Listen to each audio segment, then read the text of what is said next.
হরে কৃষ্ণ। নমস্কার। ভালো আছে সবাই? আশা করি ভগবানের কৃপায় সবাই ভালো আছে। আপনারা সবাই মহাভারত সম্পর্কে কম বেশি জানেন। আমিও আজকে মহাভারত সম্পর্কে আপনাদের কিছু জানাবো। মহাভারত কথাটির অর্থ হল ভরত বংশের মহান উপাখ্যান। মহাভারত সংস্কৃত ভাষায় রচিত প্রাচীন ভারতের দুইটা প্রধান মহাকাব্যের একটি।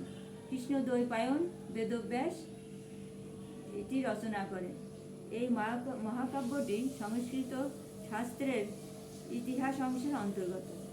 বাঙালি কবি কবীন্দ্র পরমেশ্বর মধ্যযুগে অর্থাৎ 16 শতাব্দীতে প্রথম মহাভারত বাংলায় অনুবাদ করেন। কিন্তু মহাভারতের সবচেয়ে জনপ্রিয় শ্রেষ্ঠ অনুবাদক হলেন কাশিরাম দাস। মহাভারত কাব্যটিতে 18টি অধ্যায় তথা পর্ব ও 100টি উপপর্ব রয়েছে।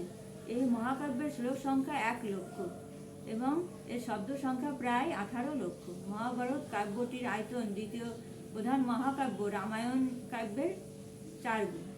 মহাভারতের বিশালতা সম্পর্কে একটি সুপ্রচলিত প্রবাদ রয়েছে, যা নেই ভারতে তা নেই মহাভারতে।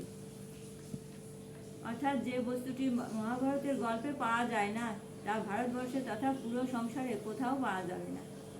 সবাই ভালো থাকবেন। হরে কৃষ্ণ। নমস্কার।